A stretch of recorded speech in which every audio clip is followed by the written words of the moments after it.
აბა ეხლა სადაც მედია იქნება და სადაც რეზო თაბუკაშვილი შვილი ჩვენი ისტორიის მემატიანი რეზო თაბუკაშვილი ბრწყინვალე ადამიანი ძალიან ეგადგილი მანქანით რომ მოდიოდა მძღოლს გააჩერებინებდა ქვემოთ მანქანას კიბეებით ამოდიოდა საში და მძღოლი იქიდან მოუვლიდა საოცარი ადგილია იყო შვილო კინო იყო გადაღებული ტრამვაის და რო ელოდებოდა აი მანდ იყო გაჩერებული მედია ჯაფარიძისა და რეზო თაბუკაშვილის მეზობლები ცნობილი წყვილის შესახებ უკანასკნელი დღეების განმავლობაში განსაკუთრებით ბევრს საუბრობენ. ეზო იყო შვილო 16 ოჯახი ცხოვრობდა 18 და ისინი გამოისყიდეს იმათგან და მე დაშალეს და მე ააშენეს. მოდიოდნენ, გააღებდნენ, მეგობრებით იქეიფებდნენ.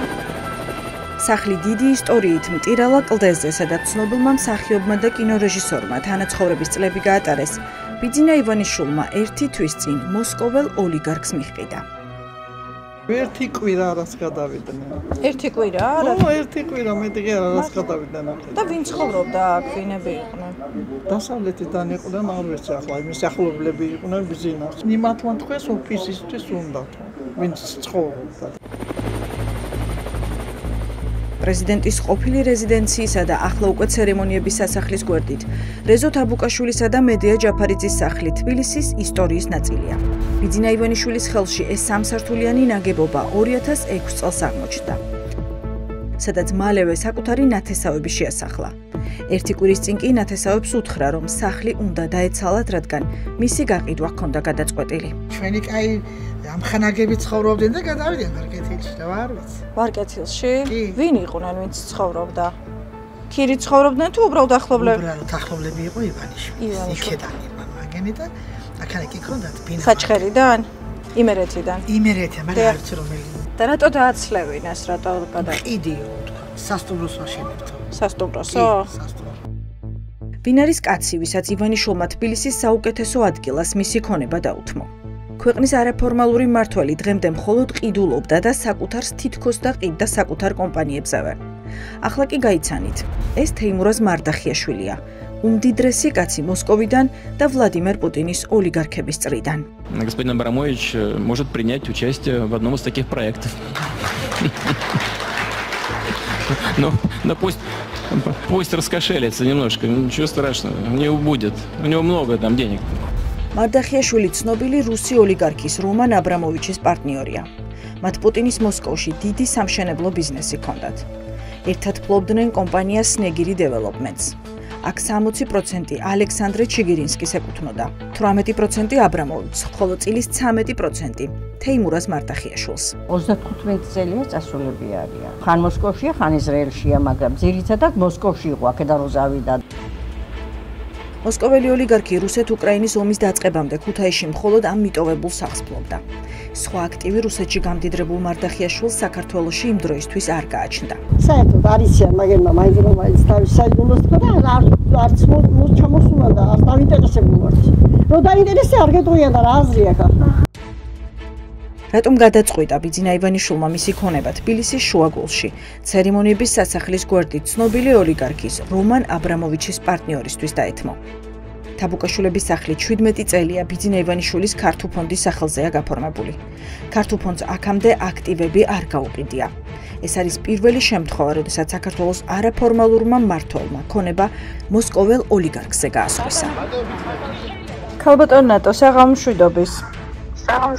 ორ წუთს წაგართმევთ რა ქალბატონ ნატო.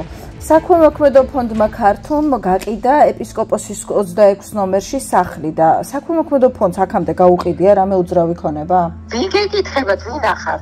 ეს ივანიშვილის ბიზნესების მმართველი ნატო ხაინდრავაა. მას შემდეგ რაც გაიგო, რომ ქართულ ფონდის მიერ ოლიგარქ მარდახიაშვილზე ქონების გაყიდვის ამბავი ჩვენამდე მოვიდა, ხაინდრავამ ტელეფონი გაგვითიშა. როგორ გიპოვათ ამ ოლიგარქმა? რუსმა ოლიგარქმა როგორ გიპოვათ? ქალბატონო ნატო, შეურაცხყოფას ნუ მომაყენებთ. სად იპოვეთ ეს რუსი ოლიგარქი? ვის ვკითხოთ? ჩვენ მოვიპოვეთ დოკუმენტი, რომელიც ადასტურებს, რომ ივანიშვილმა რუსი ოლიგარქის რომან აბრამოვიჩის პარტნიორს თაბუკაშვილების სახლი მტირალა კლდეზე 2023 წლის 7 მარტს მიჰყიდა. საბუთებში წერია, რომ ამის სანაცვლოდ ქართულ ფონდმა 1.590.000 ამერიკული დოლარი მიიღო.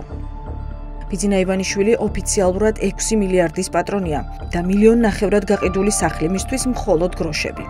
ამიტომ ჩნდება კითხვა, რის სანაცვლოდ დათმო ოლიგარქმა სახლი დიდი ისტორიით, რომელსაც 17 წელი ინახავდა. მე ასე ვიცი, რომ სასტუმრო უნდა გაკეთდეს, ან სასტუმროთა ქსელი. პრობლემა არ იქნება ადგილობრივებისთვის, თქვათ ამ რუსი ბიზნესმენის შემოსვლა. ანუ სულ ერთია ვინ იყიდის და გააკეთებს თქვენთვის? სულ ერთი არ არის. მაგრამ ჩვენ რაძება გვაქვს. ფაქტია, რომ სააკაშვილის დროს აშენებული საპრეზიდენტო სასახლის გასწვრივ ტერიტორიას ხელში მოსკოველი ოლიგარქები იგდებენ. მას შემდეგ, რაც ბიძინა ივანიშვილის ფონდმა მისი კუთვნილი სახლი რომან აბრამოვიჩის პარტნიორზე გააფორმა, იგივე კაცმა მიმდებარე ქუჩებიდან ხალხის გამოსახლება დაიწყო. ყიდულობს ბინებს, ეზოებს, სარდაფებს, სვანებსა და ფარდულებს. ხა ნენელა ყველა სახლი გაიყიდება, ვიცი.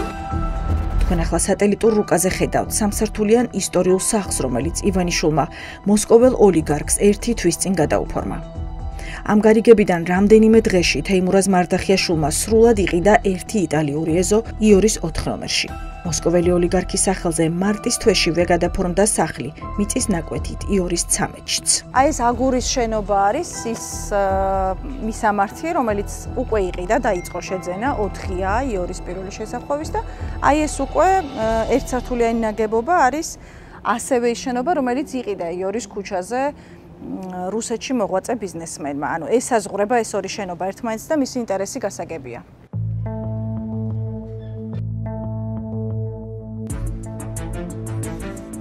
ადგილობრივებთან საუბრის შედეგად რჩება განცდა, რომ აბრამოვიჩის პარტნიორს ყოფილი პრეზიდენტის სასახლის მიმდებარე ტერიტორიის კიდევ უფრო დიდი ნაწილის დაპატრონება უნდა. მარდახიაშვილი აქ თვალით არ უნახავთ. მისი სახელით მოლაპარაკებებს აწარმოებს და ქონებებს აფორმებს ირაკლი ლოლაძე. ეს ბატონი თეიმურაზის წარმომადგენელი იყო? ირაკლი ლოლაძე ხო არ იყო ბიჭი? ირაკლი იყო და ლოლაძე არის. სახელი ვიცი რომ ირაკლია და გვარებს აღარ მკითხულობ. ჯერჯერობით რა ვიცი, მოლაპარაკების პროცესში ვართ. ანუ ქუჩაჯერებთან უბნის ინტერესია, ავლაბარი ისეთი ადგილი არის. მარდახიაშვილის წარმომადგენელი მოსალაპარაკებლად ავლაბარში უკვე ბევრ ოჯახში იყო. ზოგთან შეთანხმება შედგა და სავარაუდოდ მალევე ნასყიდობის ხელშეკრულებებიც გაფორმდება. გასახლებამდე ადგილობრივები კი მაინც ინტერესდებიან, რა იქნება იქ, სადაც მთელი ცხოვრება გაატარეს. გაყიდეთ თქვენ ეს სახლი? დიდი ხანია ეხა ამ დღეებში, ხო? 2 კვირა. ამ კაცზე რა იცით, ვისაც მიყიდეთ? თვითონ მოვიდა შემოგთავაზა თუ თქვენ ყიდით? თვითონ მოვიდა, ხო? ანუ კიდე რამდენი ოჯახი ცხოვრობს აქ? კიდე 2 ჩვენს გადა 2. კიდე 2. ცხოვრობენ თუ უბრალოდ აქვთ? ხო? ჯერჯერობით. საპრეზიდენტო სასახლის მიმდებარე ტერიტორიის რუსი ოლიგარქებისთვის ხელში ჩაგდებას მწვანე შოქი ივანიშვილმა აუთო. პირველი ქართულ ფონდი იყო, ვინც ამ უბანში რომან აბრამოვიჩის პარტნიორს ისტორიული სახლი მიჰყიდა. რა გეგმა აქვს საქართველოში და რატომ დაიწყო თბილისის შუაგულში ტერიტორიების შესყიდვა მარდახიაშვილმა რუსეთ-უკრაინის ომის შემდეგ? ჩვენ ამ კითხვით მოსკოველი მილიონერის ქართველ წარმომადგენელს მივაკითხეთ. თეიმურაზ მარდახიაშვილის სახელით ქონებებს ყიდულობს და რა კავშირი აქვს? რუსი ოლიგარქია, ქალბატონო მანანა. მითხარით, რა კავშირი აქვს, როგორ დაუკავშირდა რუს ოლიგარქს?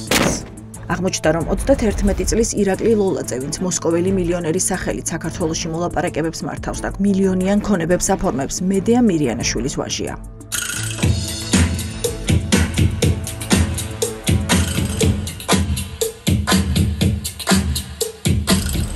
მედეა მირიანაშვილი და მისი და მირანდა თბილისში პუტინის მხარდამჭერი ჟურნალისტის ვლადიმერ პოზნერის მასპინძლები იყვნენ. მათ გადაუხადეს ოკუპანტი ქვეყნის სპიკერს დაბადების დღე მტირალა კლდესთან ახლოს სასტუმრო ვინოტელში.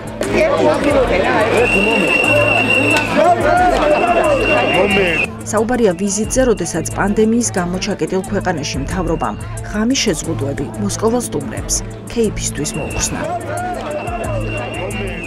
ირაკლისთან ვართ. ან ქალბატონ მედეასთან არ არიან? ირაკლი ლოლაძესთან მისულებს ადგილზე დედა მედეა მირიანაშვილი დაგვხვდა. ვკითხეთ რა მიზნით ყიდულობენ რუსი ოლიგარქები მისი შვილის შუამავლობით თბილისის შუაგულს. ირაკლისთან დაკავშირებით მინდა ვკითხოთ, ქალბატონო მედეა არ გაიქცეთ რა, უბრალოდ მიპასუხეთ, ხო, უპასუხობა და გაქცევა ხო უფრო ცუდია. რუს ოლიგარქებთან რა გაკავშირებთ, ქალბატონო მედეა? თეიმურაზ მარდახიაშვილის ნდობით აღჭურვილი პირის ოჯახი მდგომარეობიდან გამოიყვანა იმან, რომ მათი მსახიობის შვილის მოსკოველ ოლიგარქთან კავშირის ამბავი გახმაურდა.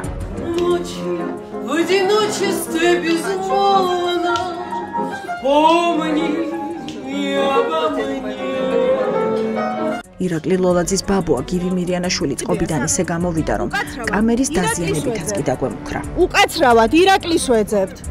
ბატონო? წამართვით, აბა მიდით. მირიანაშვილების რუსული კავშირები ზოგადად საიდუმლო არ არის. შოუ-ბიზნესში ჩართულ ოჯახს რუს ოლიგარქებთან პირდაპირი კონტაქტები აქვთ.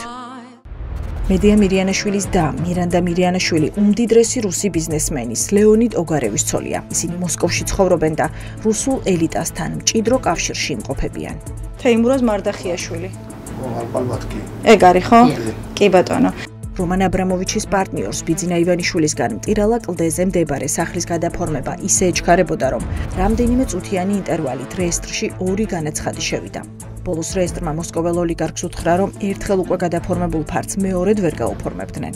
რეგისტრაციის პროცედურის დასასრულებლად თეიმურაზ მარდახიაშვილმა 4 დღიანი სტანდარტული ვადის ნაცვლად გადაფორმების 1 დღეში დასრულებაც მოითხოვა. რატომ ჩქარობს და რა ინტერესი აქვს საქართველოში რომან აბრამოვიჩის ბიზნეს პარტნიორს? ამ კითხვაზე პასუხის მისაღებად მარდახიაშვილს აქაური რეგისტრაციის მისამართზე ტაბიძის ქუჩაზე მივაკითხეთ. გამარჯობათ. მარდახიაშვილებთან სწორად მოვედი? ირკვევა, რომ ადამიანი, რომელსაც რუსეთში იქაურ ოლიგარქებთან ერთად მშენებლობისა და ალუმინის ბიზნესი აქვს, საქართველოში სხვის სახლშია ჩაწერილი. სიმა მარდახიაშვილი გვყვება, რომ მოსკოველმა ნათესავმა თავის დროზე დათმობილი საქართველოს მოქალაქეობა რამდენიმე წლის წინ ხელახლა მიიღო და მათი მისამართი ქართული პასპორტის ასაღებად დასჭირდა. რომ მიიღო მოქალაქეობა, აი მაშინ საჭირო იყო, რომ ვინმესთან ჩაწერილი იყო და ჩაეწერა ჩემი. ანუ საკუთარი ბინა არ ქონდა თბილისში? არა, არც აქვს. ივანიშვილის მმართველობის დროს რომან აბრამოვიჩის პარტნიორს ჯერ საქართველოს მოქალაქეობა, ახლა კი თბილისის შუაგულის შესყიდვის უფლება მისცეს. არანაირ შეკითხვაზე არ ვაპირებ პასუხს. რატომ გაღიზიანდით ასე ქალბატონო? ოლიგარქი ყავთ თქვენს მისამართზე, რუსი ოლიგარქი ჩაწერილი. არა, ოლიგარქი არ არის. აბრამოვიჩის პარტნიორია. თქვენ აბრამოვიჩს კი არა, იმას მიაწერთ, არ ვიცი ვის, შეიძლება ბაიდენის ნაპარკი. არა, მე დოკუმენტებით საუბრობ. საპრეზიდენტო სასახლეს ბიძინა ივანიშვილმა ჯერ ფუნქცია დაუკარგა და პრაქტიკულად ბოქლომი დაადო. ახლა კი მიმდებარე ტერიტორიას მისივე ხელშეწყობით მოსკოველი მილიონერები ეპატრონებიან. რუსეთის პარტნიორები ყიდულობენ შენობა? მთელი ქუჩის გასხვისების და ერთი კაცის ხელში ჩაგდების ვერსია კიდევ უფრო რეალური ხდება, როდესაც საჯარო რეესტრის ბოლო თვის ამონაწერების შესწავლას ვიწყებთ. იორის ქუჩაზე მოსკოველ ოლიგარქთან ერთად სახლებისა და მიწების გამოსყიდვა საქართველოს 3 მოქალაქემაც დაიწყო. ზუსტად ერთსა და იმავე პერიოდში ირაკლი სამხარაძე, კობა კვანტალიანი და ლევან ჩაჩუა ავლაბრის რეზიდენციის მიმდებარე ტერიტორიის შეძენით ინტერესდებიან. ერთიან სურათში მათი და მარდახიაშვილის მიერ შეძენილი უძრავი ქონებების ერთობლიობა ფაქტობრივად მთელი ქუჩაა და სულ რამდენიმე ბინა რჩება გამოსასყიდი, რომ რიყის პარკისა და ძველი თბილისის ხედით მხოლოდ ამ ადამიანების კუთვნილი სახლებიდან ან სასტუმროებიდან დადგნენ. ამასთან, რაც ყველაზე საგულისხმოა, რეესტრის მონაცემებით დგინდება კავშირი მოსკოველი ოლიგარქის ქართველ წარმომადგენელ ირაკლი ლოლაძესა და იორის ქუჩაზე სხვა სახლების ახალ მფლობელს ირაკლი სამხარაძეს შორის. ჩვენ მოგაქირავთ. თქვენ მოგაქირავთ, ახლა ხან იყიდა და უკვე გაქირავებაც მოასწრო? ხო, რამდენი ხანია რაც იქირავეთ? აი ხო ვქირავ სხვათა შორის. ახლა მოვიდემა და ათვალიერო, ხო. მართლა? გამოგვადგება რამეში, იმიტომ რომ სარემონტო არია, თავის სარემონტო. ეს ირაკლი სამხარაძეა. ახლა გვატყუებს, რომ ერთი თვის წინ გაყიდული ისტორიული სახლის დასაქირავებლად მოვიდა და თეიმურაზ მარდახიაშვილს არ იცნობს. თუმცა შაბათის ეთერმა დაადგინა, რომ პირი, რომელიც დამქირავებლად გაგვეცნო, სინამდვილეში მარდახიაშვილის მოკავშირეა და ავლაბრის ამ ქუჩაზე სახლებსა და მიწებს, სწორედ მოსკოველი ოლიგარქისთვის, საკუთარი და მეგობრების სახელით ყიდულობს. მუშებიც მარდახიაშვილის ქონების გასარემონტებლად ადგილზე მან მიიყვანა. ხარი სახელგვარი? თეიმურაზ მარდახიაშვილი. საუბრად გავიგებო. რა ჩანაფიქრის განსახორციელებლად მისცა ძველმა მეგობარმა ივანიშვილმა ისტორიული სახლი მარდახიაშვილს ამ ეტაპზე უცნობია. თუმცა როგორც კი რუსული ფული მოქმედებას დაიწყებს, ყველაფერი ნათელი გახდება და გაირკვევა, რას უმზადებენ დედაქალაქის ერთ-ერთ ყველაზე მიმზიდველ ადგილს.